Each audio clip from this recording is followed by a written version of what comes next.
Bagaimana pendapat Ustaz tentang dakwah Dr. Zakir Naik, yaitu dengan mengarahkan kaum kafir untuk bersyahadat dengan dituntunnya dengan agak sedikit desakan. Bermisal, Anda percaya Yesus itu Nabi, maukah Anda bersyahadat dan seterusnya.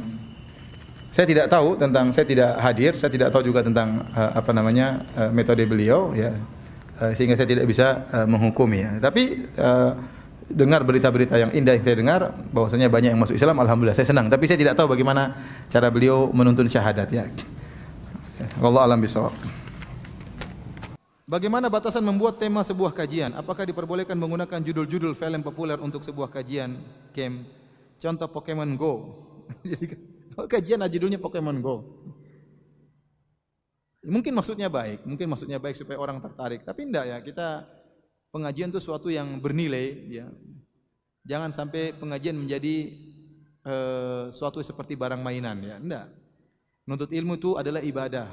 Maka kita harus berikan dengan syiar-syiar yang terhormat. Ya, syiar-syiar yang terhormat. Judul-judul pun yang baik dan jelas. Ya. Saya tahu maksudnya baik supaya orang tertarik. Tapi saya rasa kurang pantas menjadikan pengajian yang itu adalah ibadah. Pengajian itu ibadah atau bukan? Ibadah. Kemudian kita pasang dengan nama-nama yang kurang apa? Yang seakan-akan mainan Pokemon Go atau yang lainnya. Makanya saya kurang setuju. Sebaiknya ditinggalkan. Ustadz, apakah ada orang liberal yang bertobat? Memang susah orang liberal bertobat karena syubhatnya ribuan syubhat di otaknya. Tetapi ada seorang teman yang pernah menulis dia dulu liberal, kemudian dia sadar. Ada. Ya. Antum bayangkan kalau antum berdebat sama orang liberal. Contohnya antum berhadapan dengan Ulil. Wahai Ulil, Nabi kan bilang gini, expire. Ente ngomong apa saja sampai ngiler dia ada syubhat di kepalanya, mah. Kecuali Allah beri hidayah kepada dia. Karena ente mau sebut dalil, mau sebut ayat, itu kan tekstual. Saya punya tafsir kontekstual. Enggak akan selesai. Susah debat sama mereka. Itu kan menurut kamu, kacamata saya berbeda. Enggak akan nyambung. Kecuali Allah beri hidayah kepada mereka. Apakah hidayah hanya bisa ditunggu sementara ada yang bilang hidayah harus dijemput? Bagaimana pandangan Islam terhadap itu? Seorang berusaha untuk mencari kebenaran. Seorang berusaha meminta hidayah kepada Allah Subhanahu wa taala, ya. Kata Allah Subhanahu wa taala, "Walladzina jahadu fina lanahdiyannahum subulana wa innallaha lama'al muhsinin." Orang-orang yang berusaha untuk menempuh jalan-jalan kami akan bukakan jalan-jalan kami. Jadi seorang berusaha, ya, seorang berusaha. Ya, menunggu hidayah di rumah saja, yang kalau mau dapat hidayah ngaji, ikut pengajian, ya. Kalau bersalah, beristighfar, bertobat kepada Allah, itu namanya cari hidayah. Ya, tapi kalau di rumah saja enggak mau ikut ngaji, kemudian tunggu hidayah ke neraka jahanam kalau begitu. Ya, harus berusaha gimana? Orang yang berusaha aja kadang-kadang tidak dapat hidayah, apalagi yang tidak berusaha.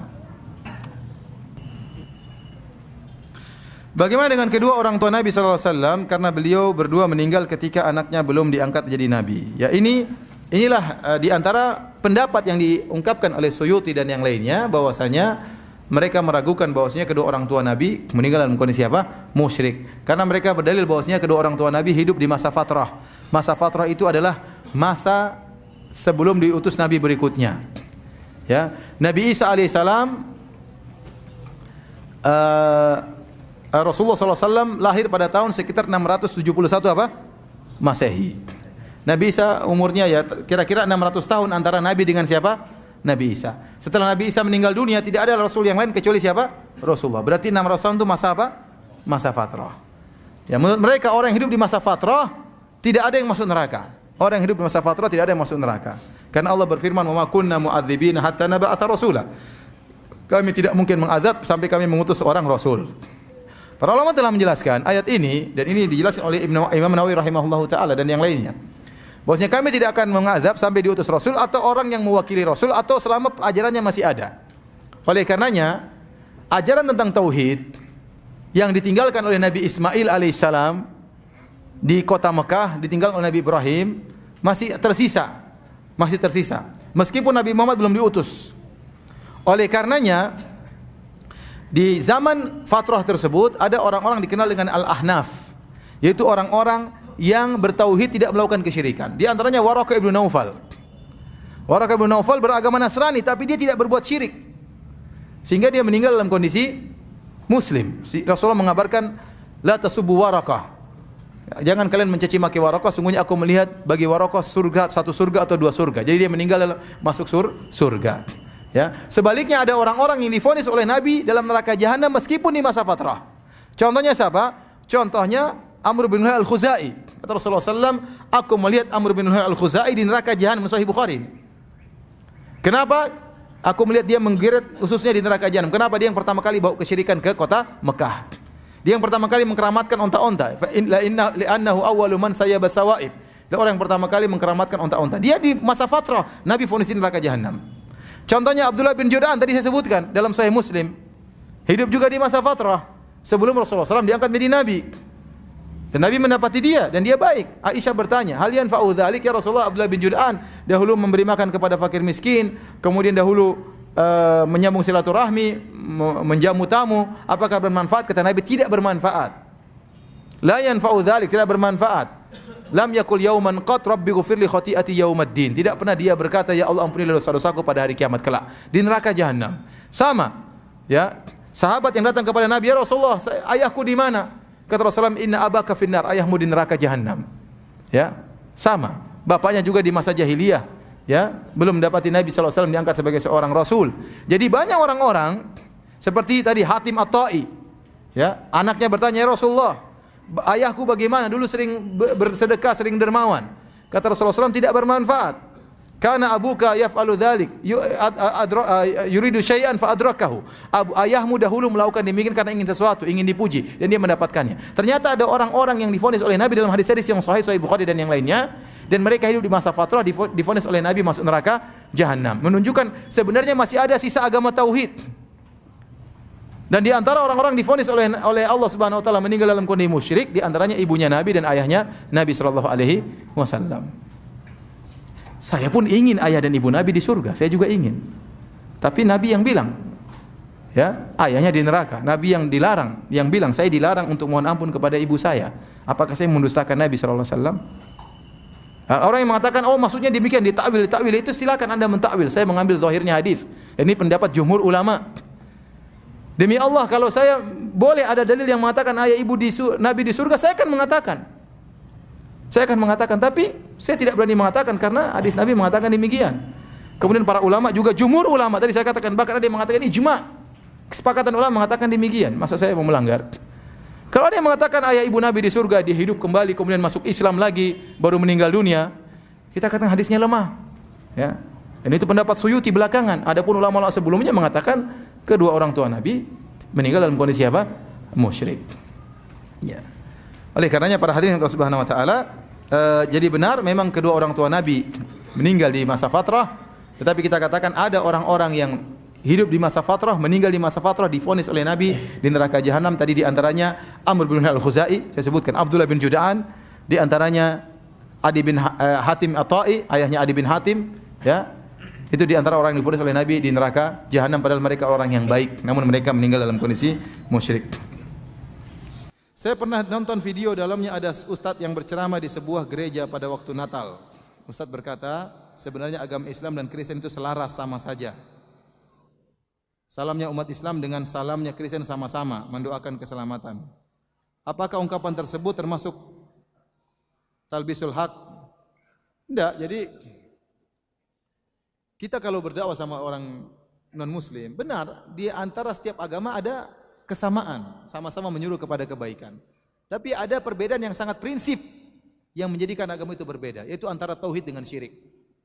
Oleh karenanya di antara tafsiran Fawailul lil Musallinnya orang-orang liberal, dan ini antum bisa baca dalam buku Fikih Lintas Agama karangan Nurul Khalis Majid dan kawan-kawan, tapi sebaiknya antum enggak usah baca, ya.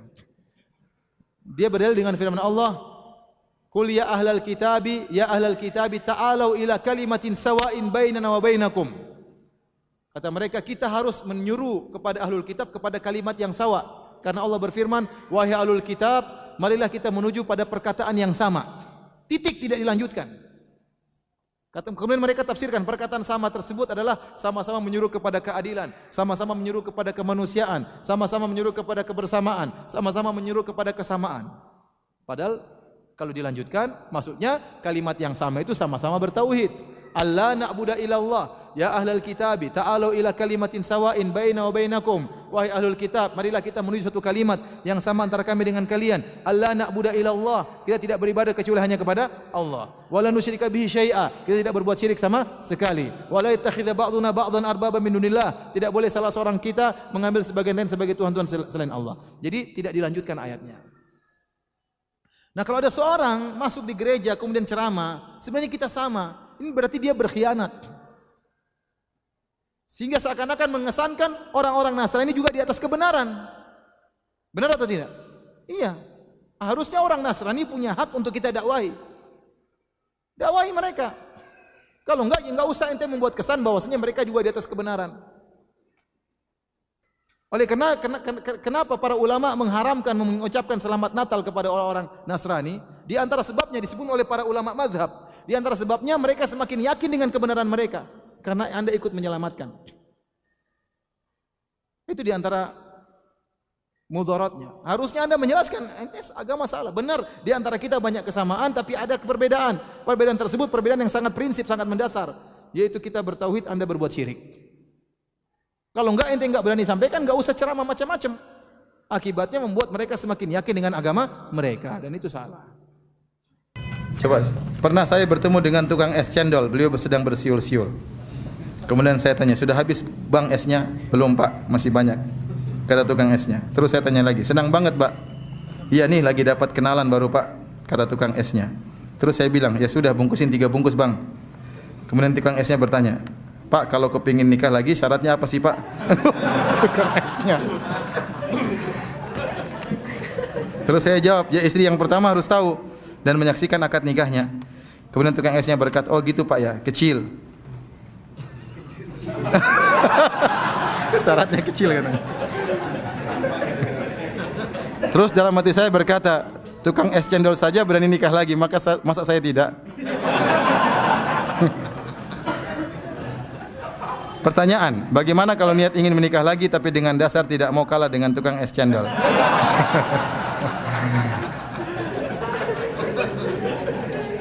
Ingat kalau mau nikah lagi, intinya harus apa? Harus punya ilmu, punya kemampuan ya. Punya ilmu dan punya kemampuan. Karena sebenarnya masalah poligami itu bukan perkara yang sederhana, perkara yang sangat sulit dan sangat berat. Ya. Bagaimana bisa mengatur 2 istri, 3 istri itu tidak mudah ya. Oleh karena seorang tatkala ingin berpoligami ya pertama harus punya modal ya. Bukan cuma modal nekat. Modal bersaing dengan tukang es. Harus punya modal, yang kedua harus punya ilmu ya. Belajar fikih nikah ya. Belajar fikih cerai ya. Hati-hati lagi emosi karena banyak poligami ujung-ujungnya perceraian. Ini sangat menyedihkan. Sehingga membuat para wanita semakin takut untuk dipoligami karena banyak ujungnya adalah apa? Perceraian. Maka seorang belajar dengan baik. Jangan belum belajar fikih nikah langsung fikih poligami. Terlalu jauh. Fikih nikah dulu, fikih cerai, fikih macam-macam. Bagaimana muasyaratul ahl, bagaimana bergaul dengan istri, berbuat baik, setelah itu baru belajar fikih poligami. Kalau sudah terpenuhi pada dirinya kemampuan ekonomi, oke. Kemudian dia punya leadership juga, kepemimpinan juga oke. Kemudian punya ilmu oke, silakan poligami. Itu syariat Allah Subhanahu wa taala. Makanya saya sering sampaikan, poligami adalah syariat yang indah, tapi tidak semua bisa melakukannya. Tidak semua bisa melakukannya. Ada orang poligami tapi tidak punya kepemimpinan. Ya. Takut melulu ya. Cuma gini, akhirnya apa? Akhirnya berantem istrinya, akhirnya dia pun menceraikan salah satu istrinya. Ya, tidak punya modal ya. Ya, ada orang punya modal uang tapi tidak punya modal mental. Ini juga tidak bisa poligami. Jadi harus punya mental yang kuat dan juga punya modal yang kuat ya. Dan punya ilmu. Kalau sudah terkumpulkan kepadanya 3 perkara ini, ya, punya harta ada, kemudian punya leadership, kepemimpinan juga ada, kemudian punya ilmu, maka silakan poligami. Silakan poligami. Nah, Ustaz kapan poligami? Wallahu alam. Itu urusan saya, enggak usah urusan nanti. Apakah ada dalam sejarah bahwa Nabi menyolatkan Raja Heraklius? Enggak ada. Yang ada itu Raja Najasyi yang ada di negeri Habasyah yang pernah melindungi orang-orang kaum muslimin. Dia Nasrani tapi dia baik. Rasulullah mengatakan ada raja yang adil, maka berhijrahlah kalian ke sana. Maka para sahabat berhijrah jadi hijrah ada 3 kali. Pertama hijrah ke negeri Habasyah, hijrah kedua ke negeri Habasyah, hijrah ketiga baru ke Madinah. Waktu berhijrah pertama kali ke negeri Habasyah, Raja Najasyi masih Nasrani. Ya. Kemudian dipanggillah Ja'far bin Abi Thalib radhiyallahu anhu. Kemudian Ja'far bin Abi Thalib menerangkan tentang Islam. Dan dia membacakan surat Maryam sampai akhirnya Raja Najasyi pun menangis. Itulah awal dia kemudian masuk apa? Masuk Islam. Waktu dia masuk Islam, jadi ini dalil bahwasanya seorang boleh berhijrah dari suatu negara kafir yang di situ Islam diintimidasi menuju negara kafir yang lebih baik. Paham? Para sahabat berhijrah dari Mekah, itu negara kafir waktu itu, dikuasai oleh orang kafir dan ada berhala di situ banyak disembah. Pergi ke negeri Habasyah. Negeri Habasyah negeri kafir atau bukan? Negeri kafir. Tapi di situ masih lebih apa? Tentram, masih lebih baik. Ya. Kemudian Raja Najasyi akhirnya masuk Islam. Waktu dia masuk Islam, dia tidak bisa merubah kondisi, dia tidak bisa berhukum dengan hukum Allah. Tidak mampu. Dia tidak bisa berhukum dengan hukum apa? Allah. Kenapa? Rakyatnya semuanya Nasrani. Kalau dia menyatakan Islam berhukum dengan Allah, dia akan digulingkan dan macam-macamnya. Tapi dia masuk Islam. Akhirnya waktu dia meninggal dunia tidak ada yang menyolatkannya. Tidak ada yang menyolatkannya di negeri Habasyah, maka Nabi pun menyolatkan Raja Najasyi dengan solat apa? Gaib. Ustadz, ana sadar manusia punya banyak kekurangan. Ana minta nasihat tentang sikap Rasulullah kepada istrinya. Bagaimana menasihati istri terkait sifat jeleknya tanpa membuat dia sedih? Apakah ana cukup diam bersyukur dengan sifat jelek ini dan berdoa kepada Allah untuk kebaikannya? Tidak. Kalau anda sayang kepada istri, nasihat. Di antara anda bersabar dan juga menasihati, ya. Ya, bersabar dan juga menasihati, ya. Jadi bersabar itu bukan hanya pasrah, ingat ya. Makanya dikatakan Allah Subhanahu wa taala berkata, "Wasbir kama sabara ulul azmi minar rusul." Ya. Kata Allah, bersabarlah engkau wahai Muhammad sebagaimana sallallahu alaihi wasallam sebagaimana para rasul ulul azmi yang bersabar. Ulul azmi itu adalah orang-orang yang memiliki tekad. Ini dalil bahwasanya kesabaran digabungkan dengan tekad. Jadi anda bersabar tapi bukan pasrah, berusaha. Bersabar istri misalnya memiliki akhlak yang buruk, tapi nasihati dia. Pilih waktu-waktu yang tepat untuk menasihati istri. Contoh misalnya ngobrol sebelum tidur sambil mijit-mijit istri. Ya, jangan pas lagi marah kemudian anda nasihati, susah untuk dia terima. Tetapi pasti lagi tenang, lagi berdua-duaan, lagi mijit-mijit istri, lagi makan berdua, mungkin masak Indomie makan bareng misalnya. Nasihati. Kalau dia marah, biarin aja, tapi tetap anda lembut. Meskipun dia marah akan masuk di filenya. Ya. Terkadang tidak semua orang bisa nerima langsung. Terkadang dia baru nerima belakangan. Jadi terjadi di zaman Nabi SAW. Nabi menasihati sebagian orang, di depan Nabi dia tidak terima, tapi belakangan dia kemudian masuk Islam. Ya. Dan terjadi juga sebagian orang kita nasihati, di depan marah-marah dia, biarin aja. Lama-lama dia berubah, karena sudah masuk ke dalam file otaknya. Jadi masalah istri memang harus banyak sabar, ya. Makanya Rasulullah SAW mewanti-wanti dalam banyak ayatnya, dalam banyak hadisnya. Kata Rasulullah SAW, "Istausu bin nisa'i khairan." Hendaknya kalian saling mewasiatkan untuk berbuat baik kepada istri. Ya, fa innahunna khuliqna min dhila. Kenapa? Kata Nabi, mereka diciptakan dari tulang rusuk. Wa inna awaja syai' fi dhila a'lahu. Dan yang paling bengkok dari tulang rusuk adalah bagian atas. Sebenarnya Allah menafsirkan karena yang paling bengkok itu lisannya perempuan. Ya. Kalau ngomong terkadang menyakiti suaminya, terkadang tidak dipikirkan terlebih dahulu, perasaannya lebih didahulukan dan macam-macamnya. Ya. Jadi suami harus bersabar. Bersabar, ya. Anda jalankan hadis-hadis Nabi sallallahu alaihi wasallam. Ya. Kalau mau nasihati dengan cara yang baik, jangan dengan suara yang keras, ya, dengan dari hati ke hati, dengan senyum, dengan senyuman, ya. Apakah orang yang menisbatkan nikmat bukan dari Allah berbuat syirik? Iya, syirik kecil. Kalau bukan karena dokter saya mungkin sudah meninggal, kalau bukan karena polisi mungkin saya sudah dirampok, ini syirik kecil, syirkul alfaz. Tentu dia tidak meyakini tersebut, dia yakini yang menolong adalah siapa? Allah. Tetapi Rasulullah SAW ingin kita bersyukur bukan cuma di hati, di lisan pun kita disuruh bersyukur. Maka seorang yang menisbahkan keberhasilannya atau keselamatan dia kepada selain Allah, maka itu syirik kecil. Syirik kecil. Secara hukum asalnya adalah syirik kecil. Bagaimana membantah orang yang mengatakan hukum rokok makruh, bahkan ada yang bilang sunnah? Siapa yang bilang sunnah? Ada konon, ada yang bilang, ada sebagian ustadz atau sebagian kiai mengajar pengajian, dia bilang rokok ini wajib bagi saya. Kalau saya tidak ngerokok, saya tidak bisa ngajar. Itu namanya kecanduan. Sama ada orang kalau nggak morfin dia stres. Dia nggak stresnya bisa hilang kalau dia apa? Pakai morfin. Tapi bilang jadi morfin jadi halal, jadi wajib? Ya, enggak kan? Enggak. Ya, akhir rokok itu haram. Ya, saya termasuk orang yang paling terganggu dengan rokok. Ya, kalau orang tidak biasa merokok itu sangat stres dengan orang yang merokok. Ya, kata Nabi SAW, la darar wa la dirar. Tidak boleh memberi kemudaratan kepada diri sendiri dan tidak boleh juga memberi kemudaratan kepada orang lain. Ad-dararu yuzal. Ya.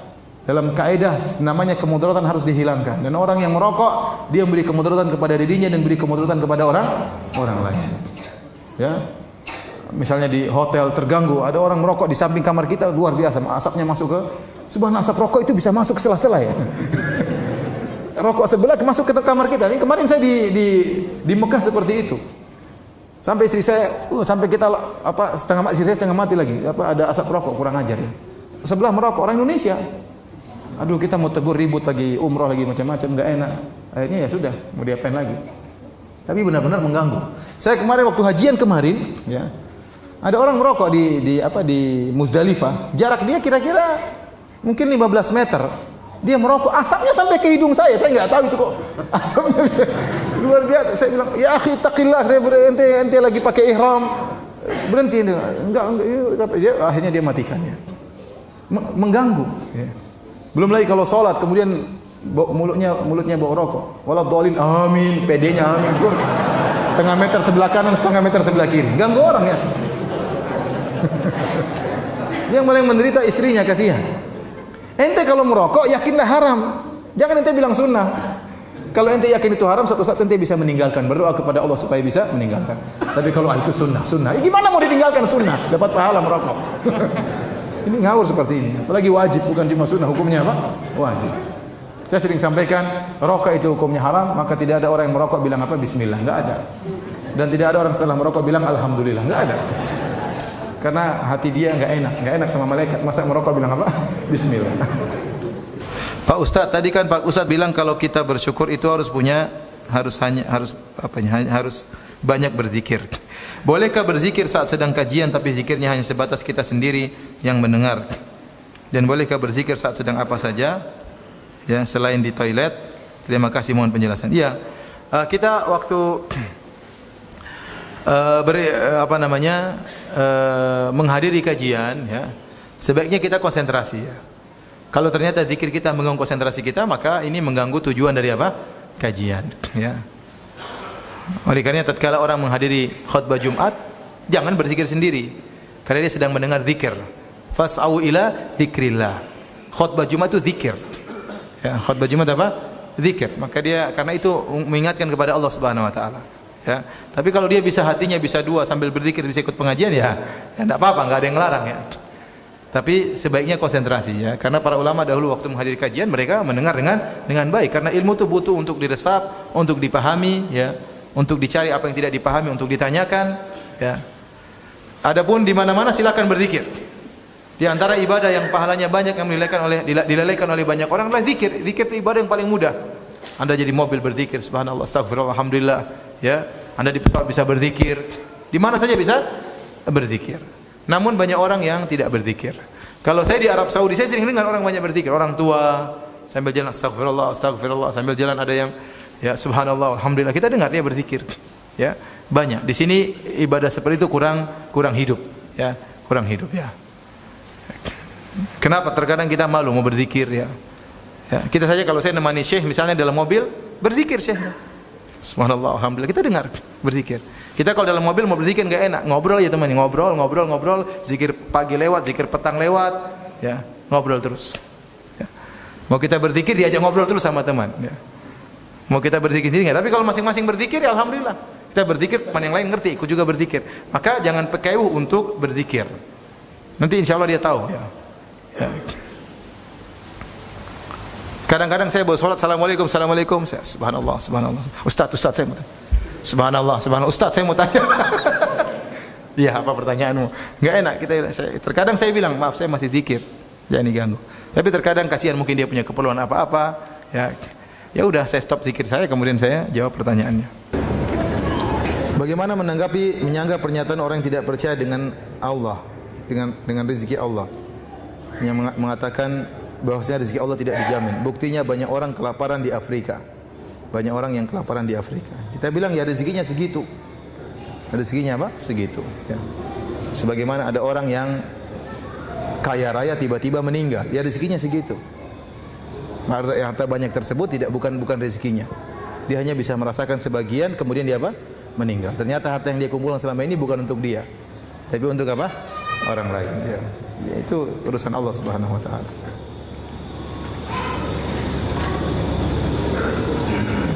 Dan kita beriman, Allah berfirman, "Wa yattaqillaha yaj'al lahu makhraja." Barang siapa bertakwa kepada Allah, maka Allah berikan jalan keluar. Wa yarzuquhu min haitsu la yahtasib. Dan Allah akan beri rezeki dari arah yang tidak dia sangka-sangka. Banyak di antara teman-teman yang dahulunya sebelum menikah miskin, setelah menikah punya anak, rezekinya bertambah, ya tidak?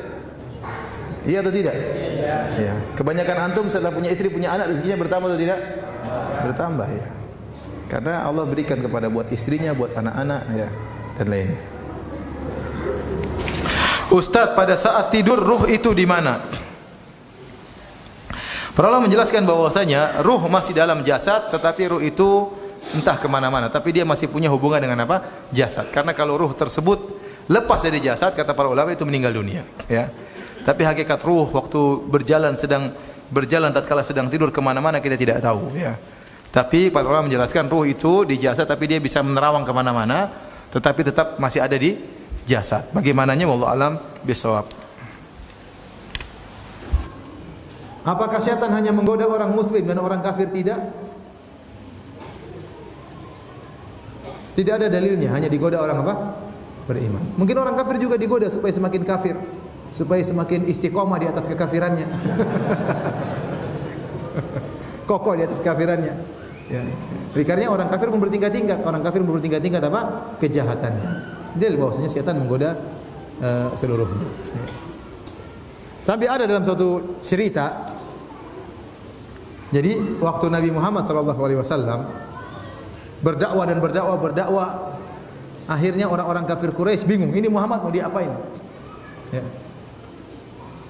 Kita mau apa ini? Caranya gimana? Kita mau bunuh nanti bahaya. Kalau kita bunuh dari kabilah Bani Hashim. Nanti akan terjadi pertempuran terus-menerus. Bagaimana? Liyaqtuluk au yukhrijuk apa namanya? Di penjara atau diusir atau dibunuh. Ya. Mereka rapat.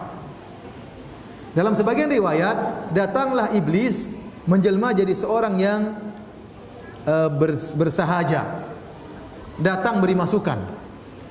Jadi iblis menggoda Abu Jahal dan teman-temannya. Mereka bingung gimana cara menghadapi Muhammad. Iblis kasih ide. Kata iblis, wahai Abu Jahal dan teman-temannya, dia jadi orang yang tua. Jadi iblis menyamar. Kata iblis, caranya gampang supaya tidak ada masalah. Bunuh Muhammad. Gimana caranya? Kumpulkan dari seluruh kabilah-kabilah yang ada satu orang, pemuda-pemuda dikumpulkan. Ini perwakilan kabilah ini, perwakilan kabilah ini, semuanya kumpul. Kemudian tikap Muhammad sekali tikapan rame-rame. Jadi darah Muhammad akan tersebar di berbagai macam kabilah. Suku Bani Hashim tidak akan berani membalas dendam. Kenapa? Mau lawan seluruh kabilah. Tapi kalau satu yang bunuh nanti repot. Oh, ide cemerlang. Siapa yang kasih ide? Iblis. Ini dalam riwayat. Tapi riwayat ini lemah. Ulama bantah. Kalau untuk masalah gini Abu Jahal sudah cukup, tidak perlu iblis. Tapi intinya maksud saya, iblis menggoda apa namanya dalam Al-Quran. La ghalibakumul yaum wa inni jarul lakum. Waktu akan terjadi perang, kata iblis kepada orang-orang musyrikin, kalian tidak akan kalah pada hari ini. Saya akan membantu kalian. Jadi orang kafir juga digoda oleh siapa? Syaitan. Dan orang mukmin juga digoda, ya. Dan syaitan itu musuh yang sangat berbahaya. Innahu yarakum huwa wa qabiluhu min haitsu la tarawnahum. Dia dan pasukannya lihat kalian sementara kalian tidak melihatnya. Jadi musuh yang sangat susah. Tidak terlihat.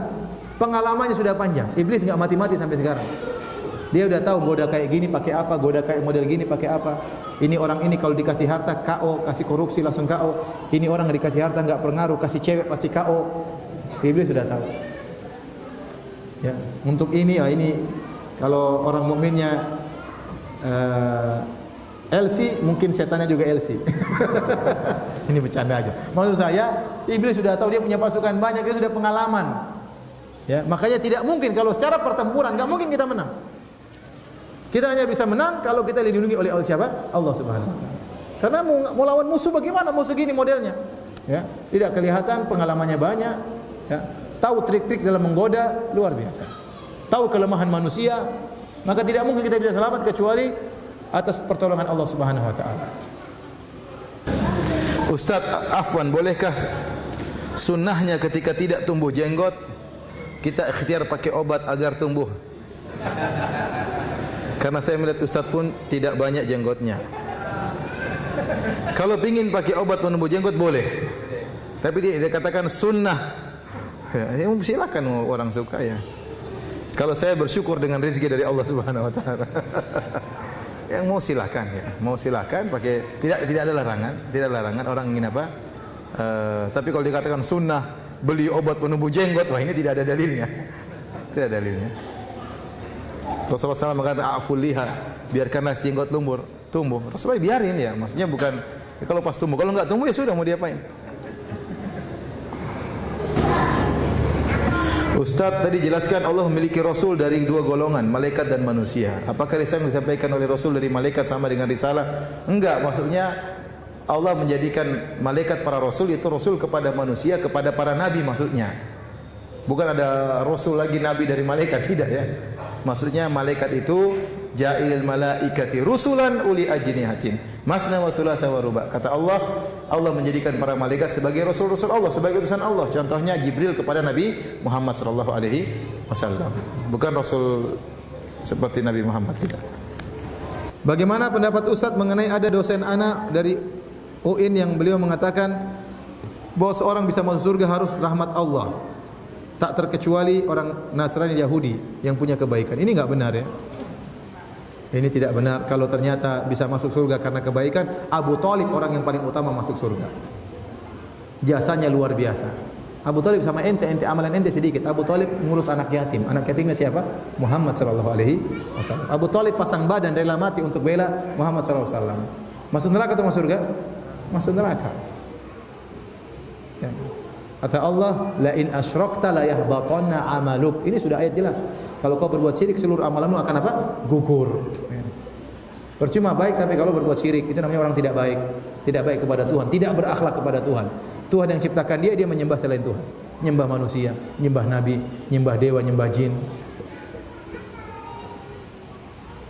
Apabila ada penganut liberal ataupun akidah-akidah lainnya seperti Khawarij, Qadariyah, Mu'tazilah, Jabariyah, kemudian rujuk kepada akidah sunnah, apakah syahadat kembali? Jawabannya tidak. Kalau ternyata dia memiliki akidah, jadi penyimpangan bermacam-macam. Ada penyimpangan sampai pada tingkatan murtad, ada penyimpangan tidak sampai tingkatan apa? Murtad. Contoh penyimpangan yang sampai pada tingkat kekufuran, meyakini semua agama masuk surga. Ini penyimpangan sampai pada tingkat kekufuran. Maka hendaknya dia bertobat, bersyahadah kepada Allah Subhanahu wa taala. Ya. Contoh penyimpangan seperti wihidatul wujud, meyakini Allah bersatu dengan makhluknya. Ini juga penyimpangan sampai tingkatan apa? Kesyirikan. Ada penyimpangan-penyimpangan tidak sampai pada kesyirikan seperti penyimpangan Khawarij ya, dan yang lainnya, itu tidak sampai pada tingkatan kesyirikan. Hanya bertobat kepada Allah sudah cukup. Apakah bangsa jin juga masuk surga? Iya, jin masuk surga, jin masuk neraka. Walaqad dara'na di jahannam katsiran minal jinni wal insi lahum qulubun la yafqahuna biha wa lahum a'yunun la yubsiruna biha wa lahum adhanun la yasma'una biha ulaika kal an'ami wa lahum adall ulaika humul ghafilun. Kata Allah Subhanahu wa taala, sungguh kami telah penuhi neraka jahanam dengan jin dan manusia. Mereka punya mata, mereka tidak gunakan untuk melihat kebenaran. Mereka punya hati, mereka tidak gunakan untuk memikirkan kebenaran. Mereka punya telinga, tidak digunakan untuk mendengarkan kebenaran. Mereka itu lebih parah daripada, lebih sesat daripada binatang ternak. Ini dalil bahwasanya jin masuk surga dan juga masuk apa? Neraka. Karena jin mukallaf, sama, dibebani syariat seperti kita. Wa ma khalaqtul jinna wal insa illa liya'budun. Ustaz, syaitan itu makhluk ataukah sifat? Ada yang mengatakan syaitan itu adalah sifat. Makanya syayatinal insi wal jinni, kata Allah, ya, ada syaitan jin dan syaitan apa? Manusia. Jadi syaitan itu sifat, ya. Jin yang jahat namanya setan jin, manusia yang jahat namanya setan apa? Manusia. Mengenai puasa sunnah yang paling afdal adalah afdhalus siyamu Daud. Yang paling terbaik puasa adalah puasanya Nabi Daud alaihissalam. Tidak ada puasa lebih baik daripada itu. Rasulullah SAW melarang puasa dahar. Tiap hari puasa enggak boleh. Puasa Daud yang terbaik puasa sekarang besok berbuka, lusa berpuasa besoknya lagi berbuka, sehari berpuasa sehari berbuka. Itu puasa yang terbaik. Kalau seorang mampu ya. Kalau tidak mampu maka puasa Senin Kemis. Karena seorang tidak boleh memaksakan diri lebih dari kemampuannya. Kata Nabi SAW, alaikum minal amali ma tutiqun. Hendaknya kalian melakukan amal yang kalian sukai. Fa inna Allah la yamal hatta tamallu. Karena Allah tidak bosan sampai kalian bosan. Khawatir seorang membebankan diri dengan ibadah yang sangat kuat, ternyata dia bosan, akhirnya Allah pun meninggalkan dia. Jadi berusaha beramal yang kita mampu. Kalau mampu puasa Daud silakan. Kalau tidak mampu karena usia sudah mulai tua, Senin Kemis. Kalau tidak mampu Senin Kemis 3 hari dalam sebulan. Kalau tidak mampu puasa sama sekali, bayar fidyah. Kalau sudah sangat tua tidak mampu puasa maka bayar apa? Bayar fidyah. Jangan paksa nekat puasa kemudian sakit-sakitan meninggal dunia gara-gara puasa. Puasa disyariatkan bukan untuk membunuh seseorang. Kalau tidak mampu maka bayar fidyah. Jadi kita lihat kemampuan kita, tapi yang terbaik ada orang yang sudah berusia mampu puasa Daud, ada. Ada yang tidak mampu puasa Daud terlalu berat maka dia puasa Senin Kemis. Kalau tidak mampu puasa 3 hari dalam sebulan. Kalau bisa Ayyamul Bid tanggal 13, 14, 15 Hijriah terbaik. Kalau enggak hari apa saja boleh. Yang penting 3 hari dalam sebulan. Ustadz, bagaimana caranya agar iman tidak naik turun? Ibadah jalan, maksiat juga jalan. Ini pertanyaan mustahil. Namanya orang beriman pasti imannya naik apa? Turun. Enggak mungkin. Ya, ibadah jalan, maksiat jalan. Ibadah jalan, maksiat dikurangi ya. Maksiat dikurangi, kalau bisa berhenti. Kalau bermaksiat bertobat kepada Allah Subhanahu wa taala. Tidak ada yang luput dari kemaksiatan. Kata Nabi SAW, istaqimu wa lan tuhsu. Istiqomah kalian tidak bakalan mampu. Tapi seorang berusaha semaksimal mungkin. Ada jalan keluar. Kalau Anda bermaksiat segera bertobat kepada Allah dan jangan biarkan Anda terus dalam maksiat tersebut. Karena kalau Anda terus dalam maksiat tersebut, hati Anda akan tercoreng hitam. Semakin kita bermaksiat, setiap ada pandangan haram yang kita lihat, kita lepaskan, ada corengan hitam di hati kita. Semakin banyak hati kita tercoreng dengan titik-titik hitam, sudah susah nanti untuk khusyuk dalam salat, malas untuk baca Al-Qur'an. Kenapa? Hati sudah sakit. Sudah sakit. Kenapa? Terlalu banyak corengan hitam. Tapi kalau kita bermaksiat segera beristighfar, segera apa? Beristighfar, ya insyaallah corengan hitam itu akan lepas sedikit demi sedikit. Kita akan lebih semangat lagi untuk beribadah kepada Allah Subhanahu wa taala. Tidur beberapa saat ketika salat apakah membatalkan salat? Tidak. Jadi tidur yang membatalkan salat adalah tidur benar-benar pulas yang orang tidak sadar sama sekali.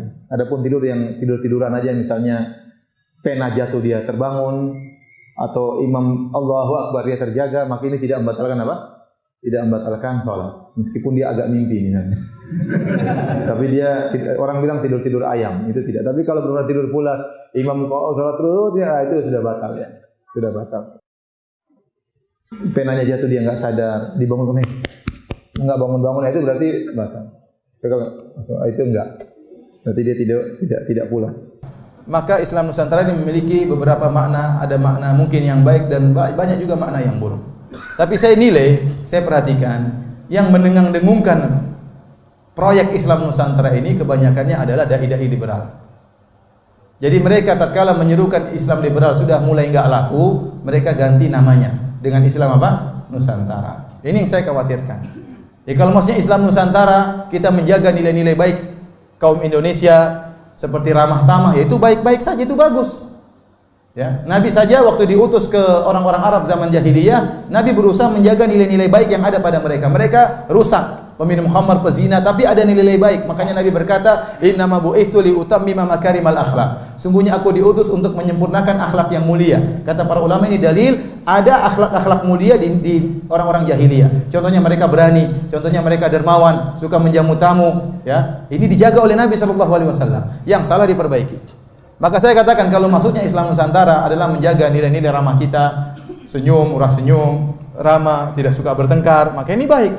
Tapi kalau maksudnya Islam Nusantara ada ajaran dari Nabi kemudian difilter terlebih dahulu dengan adat istiadat, maka ini enggak boleh. Ya. Adat siapa mau memfilter Alkitab dan Sunnah? Kalau kita katakan maksudnya demikian, maka Islam Nusantara, Nusantara yang mana? Adat Jawa lain dengan adat Bugis lain dengan adat Madura lain dengan adat Padang. Terus bagaimana? Kalau adat misalnya ada adat di suatu daerah bahwasanya menikah yang bayar mahar perempuan. Kemudian warisan yang pegang perempuan, nasab kepada perempuan. Ini adat menyelisih syariat atau tidak? Menyelisih syariat. Syariat laki-laki yang kasih mahar. Syariat nasab kembali kepada laki-laki bukan perempuan. Syariat warisan juga laki-laki juga dapat yang bahkan lebih banyak ya. Kemudian mau dirubah syariat maka tidak boleh. Kalau maksudnya Islam Nusantara, kita tolak hukum warisnya Allah, kita ganti dengan hukum warisnya tempat kita. Ini nggak boleh seperti ini. Ini berarti menjadikan adat sebagai filter Al-Quran dan Sunnah. Ini kebalik. Nabi itu diutus untuk memfilter adat. Makanya Nabi dituduh oleh orang-orang jahiliyah dahulu dengan julukan sobi. Sobi itu orang yang keluar dari tradisi. Orang yang keluar dari tradisi. Maka yang benar Al-Quran dan Sunnah itu datang untuk kita filterkan adat istiadat kita. Kalau adat istiadat yang cocok dengan Al-Quran dan Sunnah kita kembangkan. Kalau ada tradisi yang tidak cocok dengan Al-Quran dan Sunnah maka kita tolak. Karena sebagian tradisi ada yang syirik, sebagian tradisi ada yang maksiat. Contoh tradisi syirik banyak seperti acara labuhan, menyembelih kerbau diserahkan kepada Ratu Pantai Selatan Nyi Roro Kidul. Ini syirik, nggak boleh. Kemudian kita mau lestarikan karena adat, nggak boleh. Ini adat harus dirubah. Karena Islam melarang. Ya. Dan lain-lainnya ya. Kalau adatnya bertentangan dengan syariat, maka adat yang dirubah. Jadi saya katakan, kalau maksudnya Islam Nusantara, maksudnya adalah kita menjaga tradisi kita yang baik-baik, maka tidak mengapa kita dukung. Di mana orang Indonesia ramah tamah, ya, sopan santun, ya. Orang-orang Arab saja bangga lihat orang. Saya punya teman kepala polisi di Masjid Nabawi, dia bilang tidak ada jamaah haji seperti jamaah haji Indonesia. Nurut sekali, disuruh ke kanan semua, suruh kiri semua. Nurut, padahal jumlahnya sangat banyak, ya. Tapi kalau jemaah haji lain katanya susah ya, enggak seperti itu ya. Kadang melawan, kadang ini. Orang jemaah Indonesia paling baik katanya. Ini mereka akui. Inilah adat kesopanan orang Indonesia yang harus kita jaga ya. Tapi kalau maksudnya Islam Nusantara, bahwasanya syariat Nabi Muhammad harus difilter, ya ini tidak boleh. Justru syariat Nabi yang memfilter adat istiadat di mana saja. Bagaimana bila dikhususkan pada bulan Ramadan atau acara semisal 7 bulan hamil? Ya kalau masalah 7 bulan hamil yang masalah ini bid'ah. Karena ada keyakinan di balik itu. 7 bulan kalau enggak mengadakan acara 7 bulan nanti bayinya ada apa-apa. Ini akhirnya jadi was-was. Ya, kalau sudah lewat 3 bulan adakan syukuran doa. Ini sebenarnya jadi suatu ritual padahal tidak perlu seperti ini. Kalau ingin mau bersyukur bulan pertama juga bersyukur, bulan kedua juga bersyukur, tidak harus 3 bulan pertama, 7 bulan pertama enggak. Jadi mau saya enggak usah seperti itu. Kalau karena kehamilan ini maka ini jadi masalah. Karena sudah dianggap satu ritual. Adapun kalau buka bersama para janda, para anak yatim, orang miskin nggak jadi masalah. Tidak dianggap ritual tertentu. Ustadz, puasa Syawal 6 hari digabung puasa Ayyamul Bid. Dapat pahala betul nggak Ustadz? Iya dapat pahala. Tetap saja pahalanya satu puasa. Ya, kalau Ustadz saya puasa Senin Kemis digabungkan dengan puasa Syawal. Iya, tapi puasanya tetap puasa 1 hari. Jangan dianggap dapat pahala puasa dua hari. Tapi Anda dapat kemuliaan karena Rasulullah SAW suka berpuasa Senin dan Kemis. Ada keutamaan yaitu pada hari tersebut amal diangkat. Jadi orang yang menyengajakan puasa Syawal Senin Kemis, tidak apa-apa, dia dapat keutamaan lebih daripada hari biasa, tetapi tetap puasanya dihitung satu hari. Paham enggak? Bukan dianggap dapat puasa dua hari, enggak.